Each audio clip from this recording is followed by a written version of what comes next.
আলাইকুম রহমতুল্লাহ। সপ্তম শ্রেণী গণিত বিষয়। আমরা আজকে ইনশাল্লাহ বীজগণিতীয় ভগ্নাংশের এর 11 নং থেকে ইনশাল্লাহ সমাধান করব। এখানে বলছে সাধারণ হর বিশিষ্ট ভগ্নাংশে প্রকাশ করো। ঠিক আছে, তাহলে এখন আমরা 11 থেকে ইনশাল্লাহ কি সমাধান করব। তো 11 নম্বরে প্রথম আছে এ বাই বিসি। তাহলে এটাকে ধরবো আমরা প্রথম ভগ্নাংশ এবং এদিকে এ/এসি হচ্ছে কি দ্বিতীয় ভগ্নাংশ। ঠিক আছে, আমরা তাহলে এখন লিখি তাহলে এখন। ঠিক আছে, তাহলে প্রথম কি আছে এ/বিসি, তারপর হচ্ছে যে এ/এসি। বুঝছো?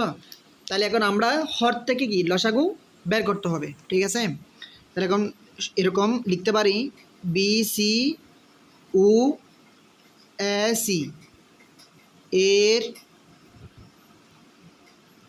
এর লসাগু। তাহলে লসাগু নিতে পারে আমরা। তাহলে এখানে এখানে এখানে প্রথম ভগ্নাংশে হরের মধ্যে আছে বিসি, এখানে আছে এসি। তাহলে এখন এখানে দুইটা পদ থেকে তথা মনে করো এখানে এখানে বি আছে, এখানে বি নাই, তাহলে বিও আসবে। আমরা আগে প্রথমে এ নিই। বুঝছো? তাহলে এখানে এ আসে না, তাহলে এখানে নাই, তাহলে এও আসবে। ঠিক আছে, তাহলে এখানে বি আছে, এখানে বি নাই, তাহলে বিও আসবে। আর এখানে এখানে সি এখানেও আছে, এখানেও আছে, তাহলে দুইটা থেকে একটাকে আমরা কি কমন নিতে পারবো। বুঝছো? আচ্ছা, তাহলে এখন বিসি ও এসি এর লসাগু হলো এ বি সি। তাহলে এখন আমরা প্রথম ভগ্নাংশের কাজ করবো এখন। ঠিক আছে, প্রথম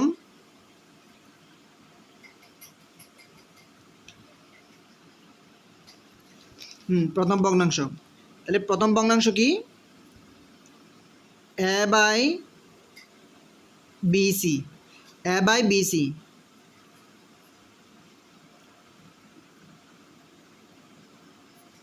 আচ্ছা, তাহলে এখন লসাগু দিয়ে আমরা প্রথম ভগ্নাংশের হরের সাথে কি ভাগ দিব। তাহলে এখন এদিকে বিসি হচ্ছে হর, এ হচ্ছে লব। তাহলে এখন হরের সাথে লসাগু কি দিবা, মানে ভাগ দিবা। তাহলে এখন বির সাথে তাহলে বিসি, তাহলে বিসি এর সাথে এ বিসি ভাগ দিলে তাহলে আমরা পাচ্ছি কি এখন এ, ঠিক না? তাহলে বিবি, এদিকে বিবি কাটাকাটি গেছে গা, সিসি কি কাটাকাটি গেছে গা, তার বাকি আছে কি এ। এখন এটা এখন এটা লবের সাথেও গুণ করতে হবে, হর সাথেও কি গুণ করতে হবে। তাহলে এটা লবের সাথেও গুণ দিবা, হর সাথেও গুণ দিবা। ঠিক আছে, এ ইন্টু এ, এদিকে হরের মধ্যেও এ। বুঝছো?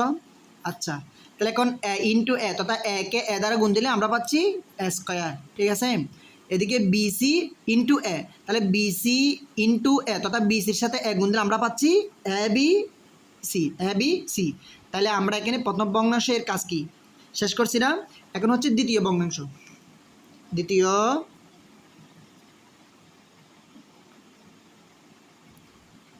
ভগ্নাংশ কি আছে এখানে এ/এসি। এ/এসি, ঠিক আছে, তাহলে এ/এসি। তাহলে এখন আমরা এখানে দ্বিতীয় ভগ্নাংশ কি এসি, তাহলে এখন এসির সাথে লসাগুয়ের কি ভাগ দিবা। ঠিক আছে, তাহলে এখন এ বি সি এর সাথে যদি আমি এসি ভাগ দিই তাহলে আমি পাবো এখানে কি, তাহলে এ কাটাকাটি গেছে গা, সি মানে সি এবং সি কাটাকাটি গেছে গা। ঠিক আছে, বাকি আছে কি বি।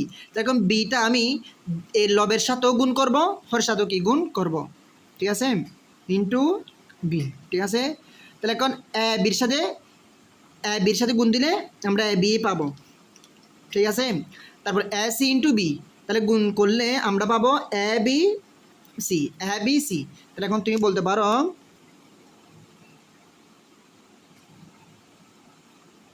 নির্ণয় সমহর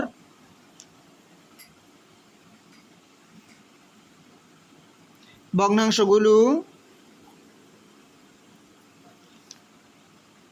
ভগ্নাংশগুলো হলো